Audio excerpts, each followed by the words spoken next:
some Pathfinder. We're going to prep some Outlaws at Alkenstar. We do not have VTuber tonight. The reason being, I am reinstalling for the third time Baldur's Gate 3 to see if I can get it working. The final patch apparently self-destructed with some remnants of mod files I was using during my modded Dirge playthrough. So anyways, yep. Anyways, yeah. So we have a lot to prep and a lot to do tonight. Let's start with the fact that we, excuse me, are not going to have a Jericho Darling. So we need to go and grab the players as B team members document and get started converting that over. Alrighty, let's see. B team Pathfinder 2 5e B team rules for PCs. Here we go. Alright, moving forward, blah blah blah. Alright. Curse of Straw at Daybreak, scroll, Mythic Odyssey, scroll, High Noon, scroll, Sunset. Alright. Do we have any B team members set up here? I see that we have B team PC template. We haven't done anything with it though. So let's grab that. And no clip recorded. Good to know. Good to know. Alright. Grab this here Jericho Darling. And we're gonna put B-Jericho Darling. Alright, we'll go to prototype. Put in Jericho Darling. We're gonna link to the actor. We're gonna go to appearance and appearance. We're going to go ahead and select that, put that in there. Doesn't look like either mini has blood set up. Travesty. Alright, so it should obviously be white because calcium. Alright, there we go. Update. Hey, what's up, Dom? Camomile's got the night off. I can't run VTube Studio and also reinstall Baldur's Gate 3, so yeah. So that's that. Girl works hard. She can have the night off. Alright. Let's go ahead and put this in there. Dom, have you given any thought to this B team rules for PCs document? Is it something you're considering in your games? There you go. I feel like it definitely puts the players out a bit, but it's kind of mean. But like, I think it's sort of important that people kind of feel the pressure of like missing a game, you know what I'm saying? Because like, you don't want to let your friends down. If you've ever been at a game and then had to run a hard encounter and you only had access to the B team version of your buddy's character, I mean, you're gonna remember that when it's like, I don't really feel like playing tonight. And it's like, well, maybe you should play tonight. Just a thought. All right, so let's see. We've got this here B team person. They don't have anything in here for their abilities or whatever. That kind of sucks. Alright. Jericho Darling has a passive called Inventor. Provides a +2 circumstance bonus to crafting checks. So we could reproduce this effect by adding a, what is it? Crafter's Eye piece. There we go. Yoink. Oh, wait. I don't think NPCs can use items.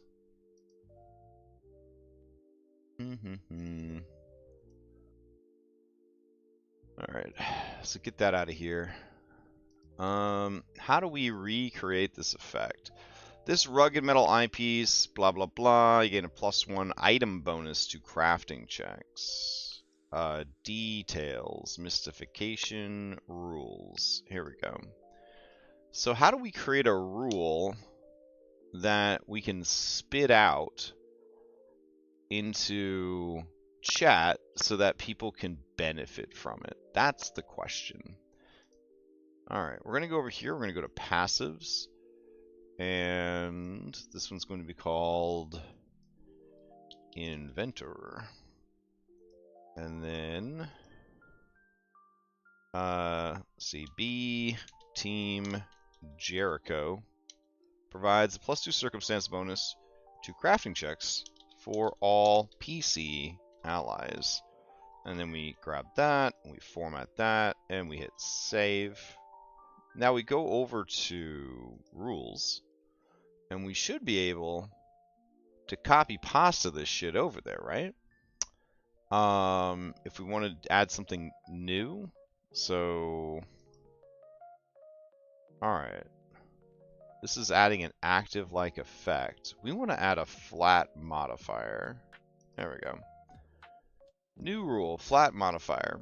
The label is going to be Jericho, Inventive Jericho. There we go. And then selector, single, crafting. Primitive value is a 2. And it is a circumstance bonus. There we go. And then everything else should be good. Active effect like. Oh, that's if we wanted to add a new one. Okay. So then if we close this out, question mark, and I throw this into chat, it don't do shit. But hold on. If we select Grom, guinea pig Grom, and we do extempore effect, does it provide the bonus? Let's see. Oof. Why does this character sheet look like shit again? Oh my god. Alright, it's just loading slow, I guess. Okay. Jeez. I thought it was another issue with Doroku or whatever. Let's see.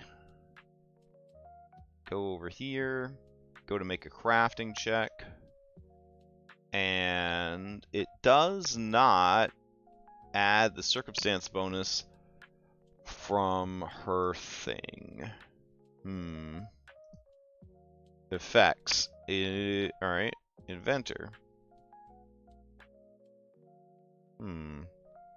It's reminding us of the effect. Temporary effect null. Alright. What about now? Toggle whether effect is identified or unidentified. Alright.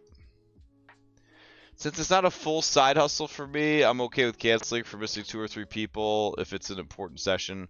If it's not an important session, at least for Pathfinder 2E, and not that hard to adjust and counter last minute. But I do think it's fine. But I also feel it's a little punishing for the people that did show up. Yeah. Yeah. I don't know. I feel like we didn't have to do this as much during and then post-pandemic. Now it's kind of getting to the point where, I don't know, like you're lucky if you can get everybody to show up for a game every week. I don't know. Feels weird. Let's see. Nope, it's still not asking about this other stuff. Alright. Is there a way for Inventor to pull on itself? Alright. So I think there is. If we go to Rules, and we give it the slug Inventor, Inventor dot Jericho. Okay, maybe if we spell Jericho right. Alright, cool. So, let's see. A stable, human-readable identifier. It will remain in place even if the item is renamed. Alright, that's cool. View role options. Item, blah, blah, blah. Item, slug, inventor, Jericho. Okay. Alright, so what if we go over to description and I punch that shit in? Does that do anything? No. Alright, hold on. What if I... Oop. Do that? Nope. Okay. What if we... Go here? Alright. Let's see. Description... No. So what is turning it on for this? It's probably this item utility active. Okay. So,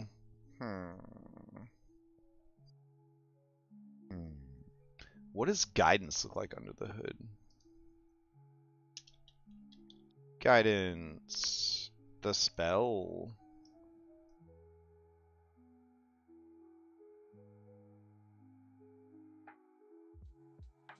Alright. Summer's a hard one. Christmas time is a hard one. Spring is a hard one. I mean, it's always a hard one, bro. You ask for the guidance of supernatural entities, blah, blah, blah. Spell effect guidance. That's what we want. How do we copy this spell effect guidance? Do we have to make it separately? Probably. Alright, so this is a spell effect, not a flat bonus. Alright. Then let's try to delete the flat bonus, and we'll call it a spell effect. Where is it? Hey, that's not showing up as an option. Label, flat modifier, spell guidance. Son of a bitch. Alright. It's just called spell effect, so it was a flat one. Okay. Inventive Jericho. Alright. Selector.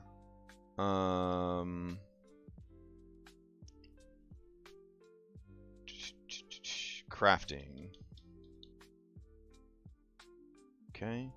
Primitive bonus 2, not 20. And it is circumstance. And then predicate?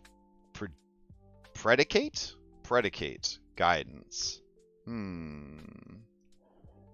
Okay. So predicate guidance. Son of a bitch. What does that mean? Adjust modifier, blah, blah, blah.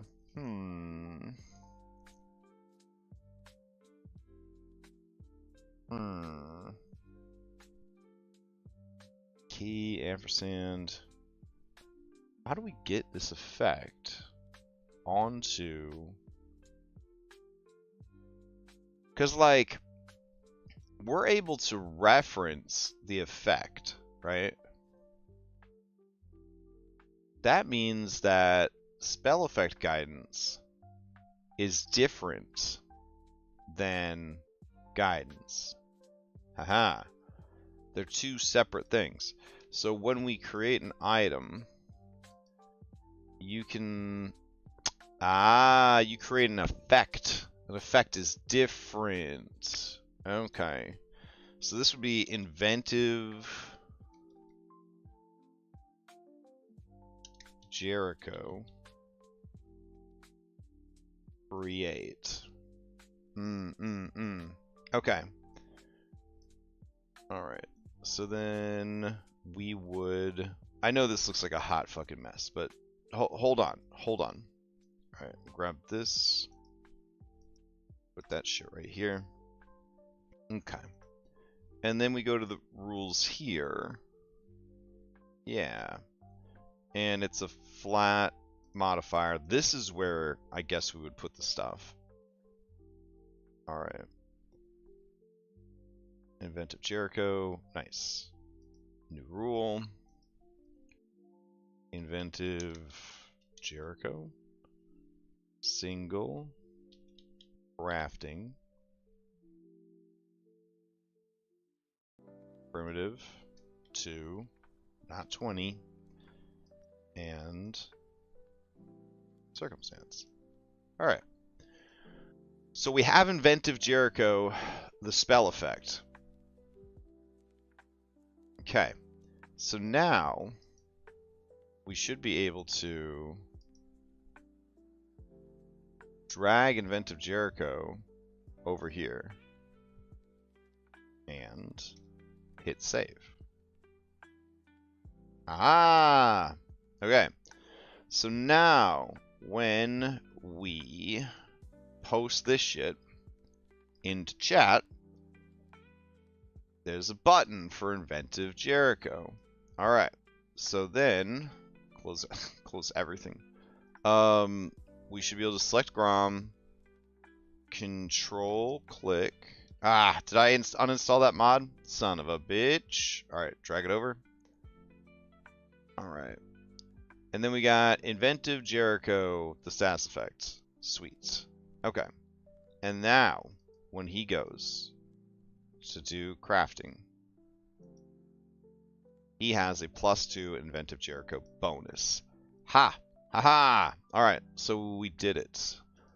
Okay. In that case, we're going to go back over to this. We're going to go to this, this, and this. Alright. So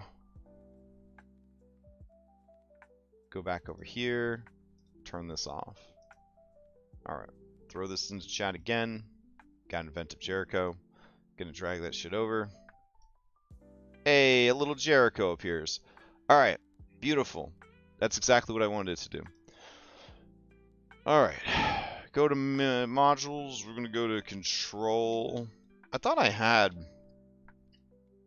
control click as a module. Did I get rid of it? The Forge FVTT. Let's see. Go to modules. PF2E control. It's been a while since I ran updates too, so that's probably not good. I had a mod where if you control clicked a stats effect, you didn't have to drag it to the miniature. It would just automatically go. And I can't remember what it is. Oh, here it is. PF2E control click. It says it's installed. Alright. So PF2E. Squinting hard at screen. Maybe it's not supported on the current version.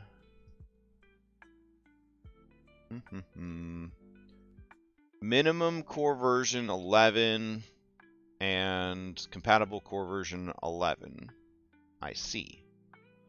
So where the fuck are you? Alright. PF2E. Might be like a sub thing of something else. Doesn't look like it though. Token markers, staves, repeated skill challenge, psychic amps, monster maker, giveth. Yeah, man, I just am not seeing it. Okay. What if we went to inactive? PF2E. No? Okay. What if we did locked? Nope. All? Huh. Weird. It's just not showing up, which to me means that it's not compatible. I'm assuming. When control clicking in effect, a condition applies it to selected token. Yeah. Weird. Okay. It hasn't been updated since March. So it could just be dead. Wait, aren't we on Foundry 12 now? Oh yeah. Derp. So that's why it's not working, guys. Because yeah, it's Foundry 11 and we're on Foundry 12. Well, it was a really cool mod. Oh well. Oh well. Oh well. Alright, so Jericho Darling, you've got Inventor. You've also got Rocket Boots. Alright. I feel like everyone should have Rocket Boots, really. Let's see. Nothing. We don't got Rocket Boots. Alright, Rocket Boots. No. Aren't they called Rocket Boots? Blast Boots. That's what they're called. Alright, hold on. Blast. Nope. Blast Boots. On Jericho Darling, no less. Alright. Loop. Alright. Then we can just drag them over here to the inventory and post it in the chat. And good to go. Alright. So we would put under actions. There we go. Activate Blast Boots. And then in the description, we just say, see inventory tab. Good. Alright, and then the last thing here is Daily Mountain Man. Alright, we could do this. Mountain Man. Drag it over. Inventory. The Mountain Man. Once per day, you bring the Might of the Mountain Man to your body. You cast a 2nd or 4th rank enlarge on yourself. Yeah, that's exactly what it does. Okay. So we would put actions. Mountain Man once per day. Check the inventory tab. And donezo's. Alright, it took a bit more time than I wanted, but we were puzzling out how to make a custom effect, and we did it, so that's cool. Alright. B Team Jericho Darling.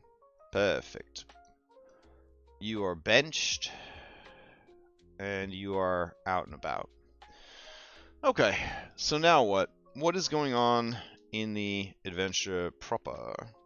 Alright, so one of the things I did over the weekend is I was cleaning up my hard drives.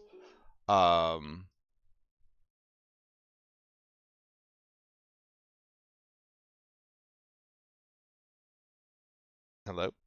No. And in the process of cleaning up my hard drives, oh, did the music just die? Like, how dead is the music? It's super dead. Alright, hold on.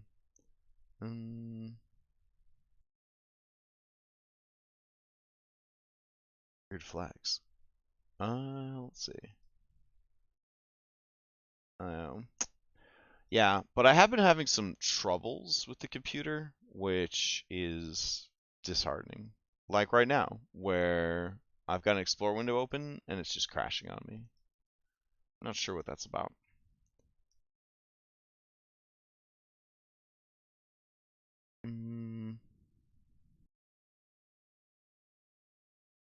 Let's see.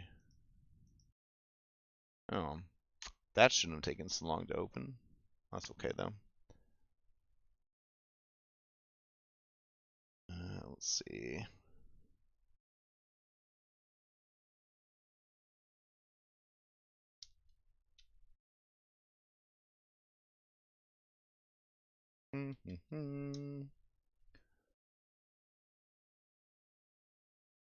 Yeah, man, it's dragging.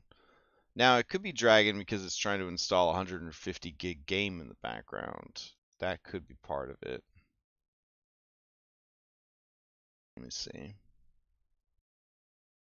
but Explorer window not responding, never a good thing.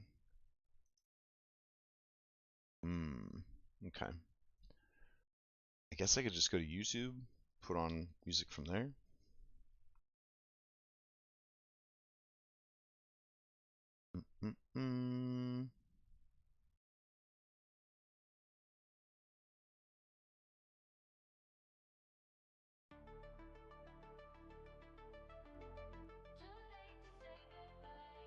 Oh man, we can't have like vocals the whole time.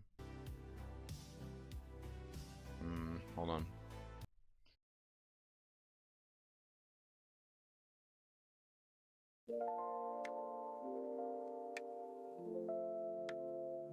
Alright. So, I gotta figure out why my computer doesn't want to look for files right now. Because I definitely need it to look for files right now. Alright. Documents.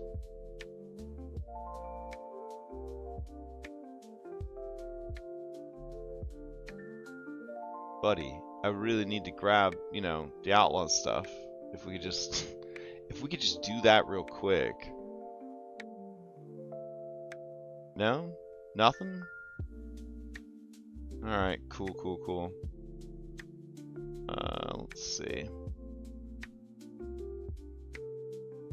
Alright, then we'll do it the sloppy way. Let's see. Outlaws. Book 3.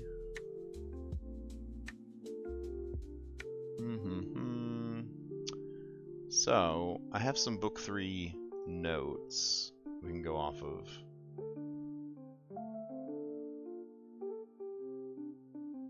There we go.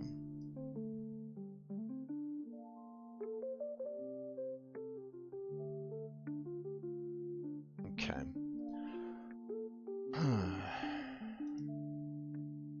Alright, the Darby report, blah blah blah. So we are deep in chapter 2.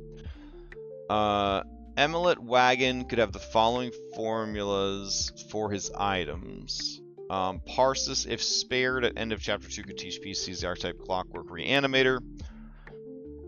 Parsis knows Cloudkill. We've already made sure that the players have that information. That's fine. That's pretty much it for the overview. Around Alken Falls, the character's investigation leads them to the Tin Wound Hydroforge. Parsis has used necromantic powers to fill the water purification plant with undead minions. The party must navigate electrified undead, clockwork monstrosities, and dangerous technology. They must find and defeat Parsis, who reveals that Lovelace and Ebrium are on a luxury riverboat, which we've already seeded twice in the adventure. They have actually been on that riverboat already. Headed right this way with Pyronite in hand. Now that implies that, like, we're just going from chapter 2 to chapter 3, baby. Like, it's fucking over. So that's a whole thing. So let's see. Alright. Just trying to find actual book 3. I've got many copies of book 2. There we go. Book 3. Download. Okay. Oftentimes when I clean my drives, I just sort of take everything and I put it into storage. But when the storage is like 600 gigs or something, and you're already installing a big-ass game in the background, streaming and recording, and then using a bunch of intensive apps, I guess it was a little too much for the computer. It's a little too much. Alright. I thought I'd go easy on it and not have a VTuber running, but apparently it needs a little bit more resources than that. Alright, so we're past all this. The Tom Ben suites, all that. And then we're past all of that. Alright, we are in Chapter 2, the Alkenstar Falls. Characters venture into the Tin Wound Hydra Forge to secure the Pyronite. They face electrified undead, clockwork monsters, and technology. Necromancer Parsis, who filled the planet with undead, must be stopped. Parsis reveals that accomplices Levelus and Ebrium are en route with the Pyronite. Disappearances. This chapter begins with the characters trying to locate the villain's Pyronite shipments. Their first stop is the neighborhoods of the Ferris Quarter and Hellside, where locals have reported a recent rash of disappearances around Alken Falls. We're gonna skip the glutted golem because it's dumb. I just mashed together a saloon. Any tavern is fine. Is gonna be my take on that. Oh my god. There we go.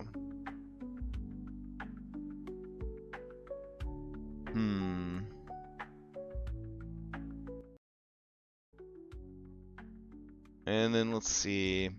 The tavern is filled with bullshit. Behind the bar, enormous Etten shares rumors with friends of Loy Aiton. Shrug. The party can attempt skill checks to learn about recent disappearances from Alken Falls. I really feel like at this point, you could just do anything to let them get the information they need. They don't really need the glutted golem bullshit scene. And then I just had NPC ally give them these healing potions. I skipped this event altogether. Dead ends. In Dead Man's Alley, evidence of the fight is discovered. The party investigates the missing engineer. Clues can be uncovered through checks. Clues indicate the necromancer's involvement. Investigating the alleyway, the character could find an unfired corpse collar round if they succeeded a DC 30 perception check. This round fell from Parsons' pocket during the encounter. The Screw Overlook. The Screw in Alkenstar is a remarkable engineering marvel. We've already seeded that in earlier books.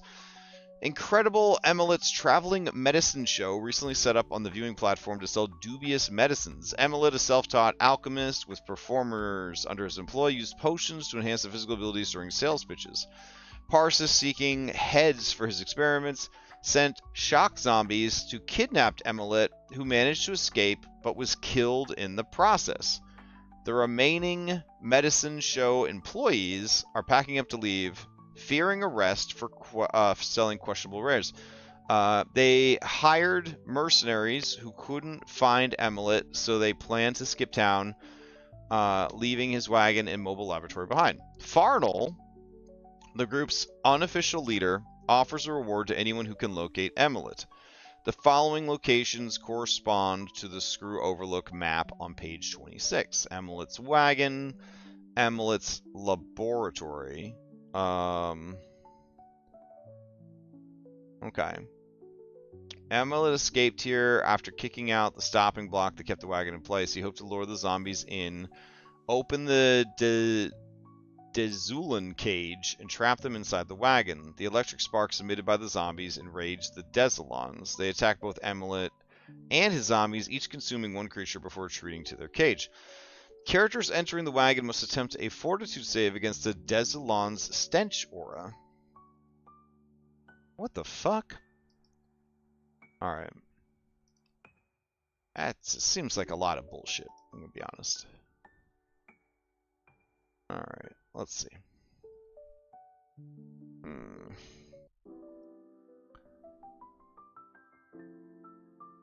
You can do it. Load up that map.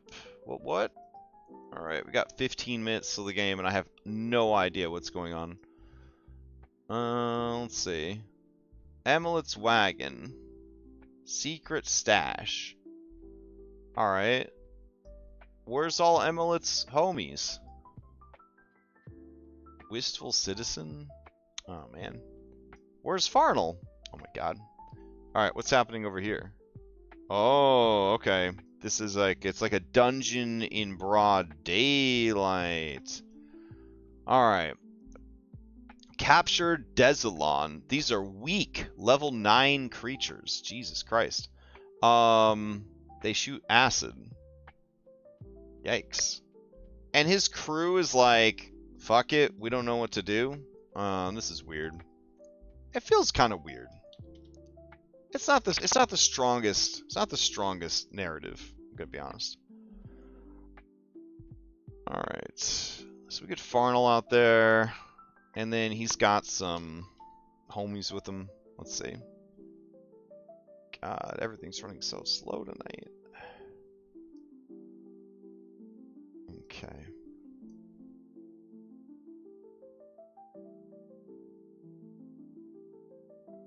Alrighty. And just a one more. Perfect. Ah, yes. None of you have any names or anything associated with him. I love it. Alright.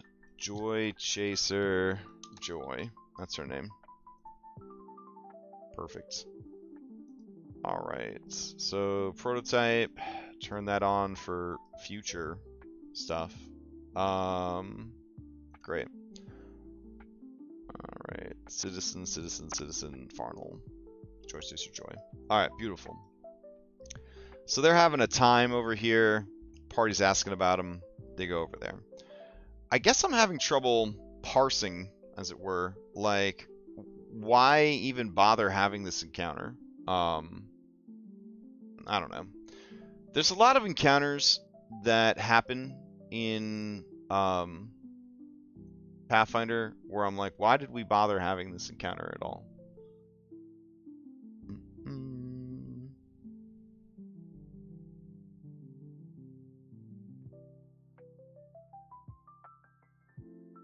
Oh well. Let's see. I mean, it probably will just explain it right here. C1, Amulet's wagon. Farnell suggests the characters start their search for Amulet in the alchemist's personal wagon. The door to this sturdy wagon hangs slightly askew. Inside is a cozy living space with a small bed on the western wall. Shelves cover the other walls, crammed with books, jars of reagents, and pickled creatures. The cabin shows clear signs of a struggle. Shattered furniture is scattered throughout the room, and shards of glass sparkle on the floor. The zombies initially attacked Amulet here, and he attempted to defend himself by hurling bombs. The thunderous rainstorms outside prevented anyone nearby from hearing the struggle, and, with no help coming, Amulet eventually escaped out the back window of his wagon. Characters who succeed at all of these checks determine the glass shards on the floor, the remnants of firebombs. Okay. Secret stash. Those are pretty good. Alright. A character who succeeds finds his hidden stash in a compartment at the head of his bed. Nice. Then over here, Amulet's laboratory. Amulet's tracks from C1 lead to a large nearby wagon where Amulet concocted his snake oil medicines. The mercenaries search the wagon here as well, but the horrific Desolon stench that permeates the area dissuaded them from doing a thorough job.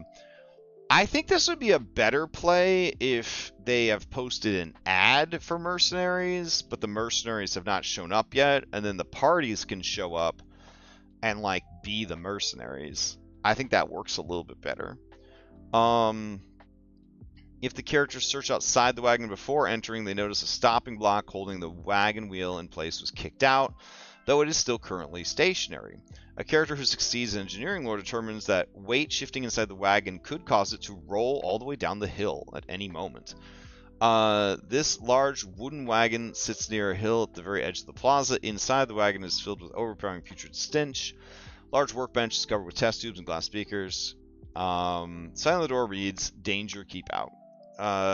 After escaping his wagon, he ran to his laboratory, kicked out the stopping block, keeping the wagon in place, went inside, hoping to lure the zombies after him. Once they entered, he opened the Desolon cage, planning to run through the door in the back of the cage, escape the wagon, and then push the wagon down the nearby hill. Unfortunately, the electric sparks emitted by the zombies enraged the Desolons, causing them to attack both Amulet and the zombies. Each planet ate one creature and then retreated back to its cage to digest their meal. Okay.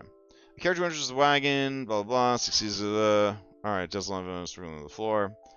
A lot of things happening here. The wagon is currently counterbalanced by the two Desolons, heavy with digesting corpses, sitting in the back of the wagon. However, if these plants leave their cage, the weight in the wagon shifts the ramp to the east, causing the wagon to roll downhill. Once it starts rolling, the enormously heavy wagon is difficult to stop. It travels at a rate of 60 feet per round. Characters outside can halt the wagon for one round with a DC 28 athletics check, no problem, permanently halting it on a critical success. Alternatively, characters move something large in front of the wagon could potentially halt its progress at your discretion. Creatures inside the rolling wagon must succeed a DC 28 acrobatics check each time they stride or fall prone. If it isn't stopped after 3 rounds, it crashes through a railing at the bottom of the slope, plunges into the Ustrati River below, quickly filling the cabin with water and sinking to the bottom of a 40-foot deep waterway. After their release, the arranged Desalongs quickly ate Emilet and one of the shock zombies. With Emilet gone, the remaining zombies retreated and the Desalongs returned to their cages to digest their meals. When the characters open the doors, the startled Desalongs immediately attack. Sluggish with food, they move at half speed at first, but they quickly vomit up their meals if attacked. Although Emmett is long deceased, the shock zombie is still half undead, and when vomited up, joins the fray. After killing the Desalons, the characters can examine the corpses to determine that one of them is indeed Emilet. The dead huckster's floppy hat bears his name in garish embroidered letters. Farnell thanks the characters for locating his missing boss, but he decides that getting out of town is likely still a wise move. He doesn't know why zombies were after Emilet. He doesn't intend to stay to find out. Characters examining the dead zombie find it was created using a combination of necromancy and clockwork engineering. ... Similar to the things they fought in the desert. Its body is reinforced with metal coils that seem to magnify and produce electricity. Farnell's gift. As a reward for finding his boss, he'll give the characters 200 gold. Additionally, 8 doses of snake oil and 2 effervescent decoctions are scattered throughout the laboratory wagon. Okay. This doesn't really lead them towards anything, though. Does it? Doesn't feel like it does. Just saying. Alright. Welp. What else do we got? Runaway wagon, creatures, aftermath. Shrug. Just a side quest, I guess. Shoma's Refuge. The character's third and final lead is their old foe, Shoma Lysiria. Shoma was reportedly attacked on the streets of Ferris Quarter. Shoma's fallen on hard times. If Shoma didn't survive his first encounter with the party, arrogant upstart named Lyles Cogsmith has taken up Shoma, blah blah blah. Attack on Shoma. Shoma helps the characters plan for the battle against the monsters. He encourages them to follow other leads during the day as the monsters will arrive after dark. The characters fortify themselves in Shoma's lab. As the moon rises, the clouds of smog emerge from the Hydra Forge and head towards the laboratory. Shoma has booby-trapped his lab with dozens of vials of his custom explosive, Lyserium. If I'm going down, he explains, I'm taking them with me. Any area effects that deal fire damage within the lab trigger a chain reaction, dealing 1d8 fire damage. Oh no! It says here, and 4d6 persistent fire damage. Jesus Christ. Man, I'm a little psychopath back in March. Wow. And setting the entire hideout on fire. Being a firebug, Shoma is reluctant to remove the booby traps, but he can be convinced to do so with a very easy 21 diplomacy or intimidation. Smog wraiths and floating corpses attempt to enter Shoma's lair. They fill the laboratory with smoke and laugh smugly. Shoma continues to the fight, but the character's powers far outrank his capabilities. His stats aren't included, as he's likely only have a minor impact on the battle. Shoma thanks the characters for saving his life after the smog wraiths are defeated. Characters looking out the windows may have seen the smog wraiths emerge from the twin wound Hydra Forge. Sure they did. The characters could also reach the same conclusion by examining the floating corpses brought by the smog wraiths, who are Hydra Forge engineers. Well, that's pretty damning evidence. There we fucking go. Among the corpses carried by the smog wraiths is a ruby ring worth 250 gold. Shoma gifts the characters his last possession, a glassy orange bauble he recently stole from a pawn shop. Unbeknownst to Shoma, the bauble is actually a reddish-orange elemental gem. Son of a bitch! Okay. Let's see. Let me grab this. All this. Alright.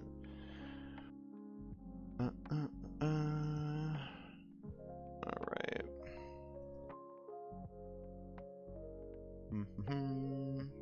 Outlaws of Alkenstar. Can you give me a concise summary of the following text. Mm-mm. Wow, I glanced over. I never noticed how empty the stream is without chamomile bouncing around. Damn. The Twin Rune Hydroforge initially built atop the ancient Nexian Mage's Tower in 4608 AR now serves dual purposes, generating electricity through water-powered turbines and purifying drinking water from the Estradi River for Alkenstar.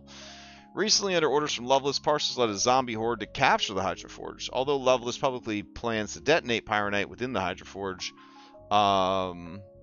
her true scheme involves betraying Parsus by setting off the explosive outside the building to destroy it and kill Parsus inside. Unbeknownst to her, Parsus anticipates this betrayal and plans to counterattack with an undead army created from abducted citizens and facility workers, then escape after setting the Hydroforge to explode. Parsus has transformed the Hydroforge into a stronghold populated with undead mechanical hybrids and flooded parts of the lower level to secure their operations. They have also begun abducting skilled individuals such as engineers and alchemists to enhance their undead creations, including a new horror known as a Cranium Preserver. This complex situation at the Hydroforge sets a stage for a confrontation as the characters investigate the source of the recent kidnappings and strange activities in the facility. Jumping Jesus Christ. Okay. Well, depending on how things go, they might end up skipping a lot of content. But if they end up 5-starring it, then I think they'll still make it to the Tin Wound Hydroforge tonight, but we will have to find out. Alright, I'm going to go run the game, I guess. And everybody, hope you have a nice night. I'll go ahead and throw up Conti's information here if you want to raid him or whatever. Let's see.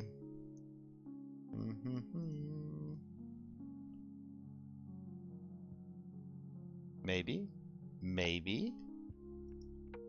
There we go. That should be popping up in like 6 seconds, something like that. 2, 1. Alright. And we're raiding. Alright. See you guys later.